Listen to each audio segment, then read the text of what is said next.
Woo! Week 8. Week 8. Week 8. Week 8. Shark week. Shark week. Because we look sharp. Not Shark Week. Shark Week. Game Time 32. We are back. I'm Charles Porter. I'm Cicero Salmon III. Hollywood Jizax. Get my switch. Big Obviously, we wanted to change our attire just so you guys. Why? Because we can. It's our show. Yeah. Don't worry. Big surprises of last week. There was a huge upset from an old school player. Oh yeah? Ron. Okay? Sorry, We're going to work this out. Quick note. Here we go. We always have to give a little shout out to our sponsors, and Bud Light's not one of them. Last week we talked about Goodfellas getting off the schneid and actually having an actual run. We said his run would not be complete unless he beat you. This is our show. We don't have to. I'm just saying. We don't have to. We're talking fantasy. Let's talk about how the lower ranks are now starting to move up. Okay, and let's talk about it. Let's talk about it. A little parody, in the league. Let's talk about it. A little parody. I didn't do my job as a GA ball, but good thing is you seem to do well. Okay, and so you had a good week. I had a good week. I had a lucky week actually. Matthew Stafford, my #1, was shut down for the whole half against Chicago defense, which they do for mostly everybody. Yeah, they do. And I was scared. All I needed was 6 points to win going into the game. I did not get that 6th point until the end of the 3rd quarter, bro. And tell me that makes you watch the game. These type of teams we like, all right? But as a fantasy league player, now we are forced to watch every single game. The fantasy was actually just a marketing ploy, not for the NFL, for cable, for Red Zone, Prime Ticket, all that. You know why? Because now you're forced to watch all these games and you can't do it on basic cable TV. They only show you the local games, so you have to. You have to. Wow. It ain't right. That's knowledge. I'm sorry. I just dropped something. Heads exploded. Heads exploded. Jesus. Anyway, week 7, big week. We have the bottom feeders coming up to the big ocean. Yes. They want to swim with the big fish. Yes. Can they do it? What I think is going to happen, I think they're going to come too close to shore, and then they're going to, and we're going to see a lot of beach whales coming up soon. Ooh. A lot of beach whales. Ooh. I'm talking about big dogs that didn't make it.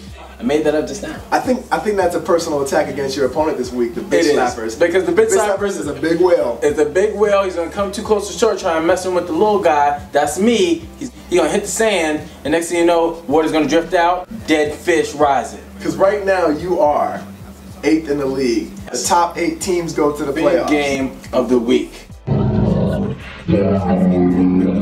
We just don't want to bust our suits, so we had to go like It's not because we host the show. Let's make that clear. I know we. Hey, it's because I'm good. Okay, I'm in the big game of the week again this week because I'm good. I looked at it because I thought, you know what? He called me. He said, "Hey, you know who's the big game of the week?" I said, "Who's the big game of the week?" He said, "Hollywood Jackson." I said, "Come on, man, Hollywood Jackson." Tighten your brown eye. Yes. And my brown eye is tight. And that's number 2 versus number 3. It's gonna be a great story here because depending on who wins, if I beat Bitch Jack wins, because of these 2 games, Hollywood Jacks will then move in the first. It's a fantastic week. It is set up for primetime football here on Game Time 32. Which is exactly why we love this fantasy, because no matter how you start out, the middle of the pack always seems to find its way. Yeah. It always seems to find its way. You know? Upset of the week! Upset of the week! So the upset of the week for me is going to be Free Willy versus Ron Mexico. Ron Mexico goes down again. Wow. All right? Considering Free Willy has been on hiatus. I talked to Free Willy today. How's he doing? He claims that, well, he had a great time on his trip. Which is fantastic. Had a great time that's most important. Congratulations, Free Willy. Congratulations. But he claims that he is actually going to be more aware of what's going on with his fantasy team now that, you know, he's back in the stateside and has internet access, and he's got a 1-game winning streak for himself. You know, he right now he's at number 10, but if he wins this game against Ron fucking Mexico, Ron fucking Mexico's at 4-3. Yeah.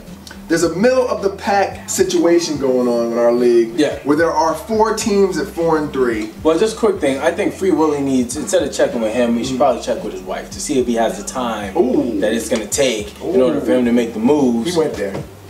To make a good, to make a good run at the chip, because at the end of the day, we already see what happened, and he just got married. What's gonna happen when he gets back to the crib and she sees him and says, "What you doing? Get up. Why your shoes on the floor? What you doing? Wash the dishes. Get out the house. Why you always in the house? Come back home. Why you outside too long?" You know all that shit goes down. All right. He's sitting there. All he can do is text you asking to hopefully make a trade because he can't go on the computer because she's checking out for window drapes over at Bed Bath & Beyond. What's gonna happen? Ron Mexico only made 4 waiver moves. But that's it. That's the least amount of moves made on compared to me, who's in second place with the same record as the first place person. I've made 21 moves. Because he's not playing. It looks like he's playing for the season instead of game by game. We talked about this before. You gotta play game by game. You don't know what's gonna happen in these games. You can't just play it all the way through. They're not a real team. They're a team of people from other teams. I'll be honest. Ron Mexico, as a previous champion,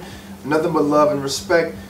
Usually he's more aggressive on the boards. Yes. He's definitely a lot more vocal on the boards as well. You gotta make moves. I'm sorry to cut you off, but I looked at his team. He's had a bunch of people on bye. He hasn't made moves yet. We've talked about this before. What's the big pickup of the week?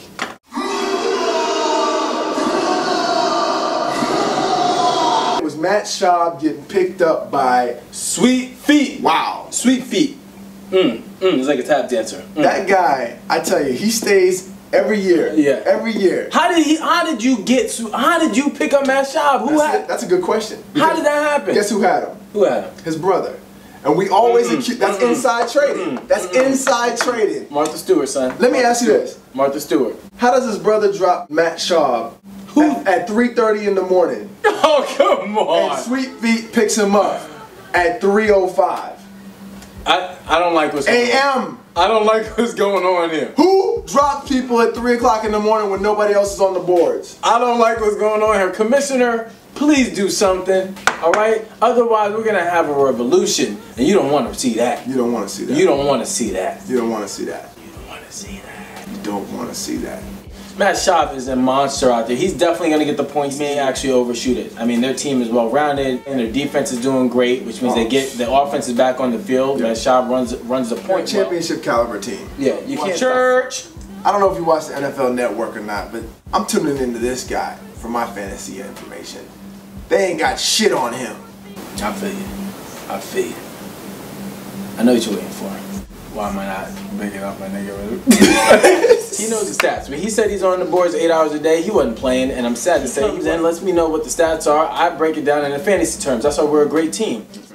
I don't think my compadre here is going to win. Why? He's not going to win because he has too many Cowboys on his team, and they're going against the Giants. Giants lost the first game of the season, and so they're going to make their comeback. The Giants defense is doing too well. I'm sorry.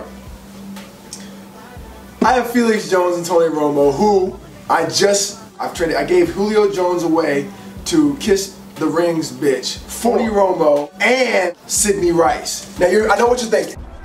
Who the hell is Sidney Rice? He's a Seattle receiver. He was a beast for Minnesota. If Tony Romo does his job, because Matthew Stafford hasn't been doing shit.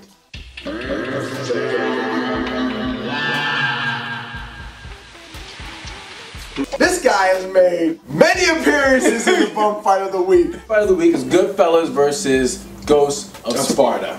Ghost of Sparta. You can't keep doing this. I don't even know what to say. I mean, your teams aren't filled out most of the time you play. What are you doing out there? Get somebody else to fill it out. Just mail in the check if you don't want to participate. Yeah. You know, and Goodfellas is excited because if Goodfellas wins this game, that's a 3-game winning streak. Yes. And next thing you know, he's in the running for the playoffs. And that's a problem. I don't want to see him. In particular, because I'm down there. I don't want to see him. Hey, look. Anyway, my game next week, 102. So it can go anyway. It can go either way. It's a big game. I think this is up in Vegas. Actually, that's how big it is. Hey, I'd bet on it. I'd bet on it. You better bet on me. I'll tell you that right now. You know what? At the end of the season, we need to get a bum jacket. I feel like, you know, when bums seem to, well, how come bums seem to always have a old school raincoat in their repertoire? Yeah, I think it's like a bum. It's a bum must. It's a bum must. So at the end of the season, whoever's in last place, We have to get a shitty rain jacket from a thrift store and send it over to him. You gotta take a picture in it. That is awesome. And that's how traditions are made. You witnessed live. We don't plan this at all. We're midway through the season. Welcome your choices, your top choices for the game as well. And we do have a prize for the most accurate. Yeah, send it in, and we won't put it up. Just send it in. Send it in, or you can tweet us at NeverQuitCP or. Oh, you got the Twitter? Oh, you need to get the Twitter. I don't tweet a damn thing. That's gonna change. Follow me on this show. When you want to see me, tweet him, and we'll talk about it on the show. Right? I don't want you to know where I'm at.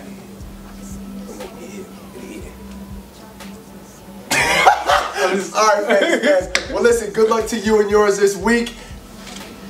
That's a little shout out to B.D. Freeman. You've been talking about doing that all day. I want to thank everybody for watching it. I hope you're having a good time, no matter who you are, where you are, what you're doing. Just enjoy fantasy football, man. Have a good time with your peoples. It brings people together. Just a quick note. Most of our friends are from all over the country, so this is a reason, other than some gay shit like calling each other and talking for like 2 hours, you know. Or a funeral. Yeah, or a funeral, where you can actually find a reason to compete again and have a sidebar.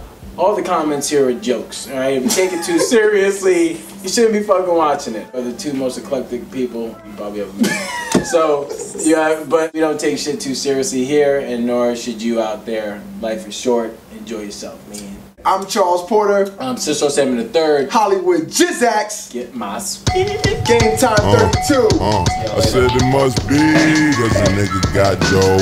Extraordinary swag in the mouth full of gold. Hoes at my shows, they be stripping off their clothes. And the college girls write a nigga name on their toe. Niggas talk shit till they get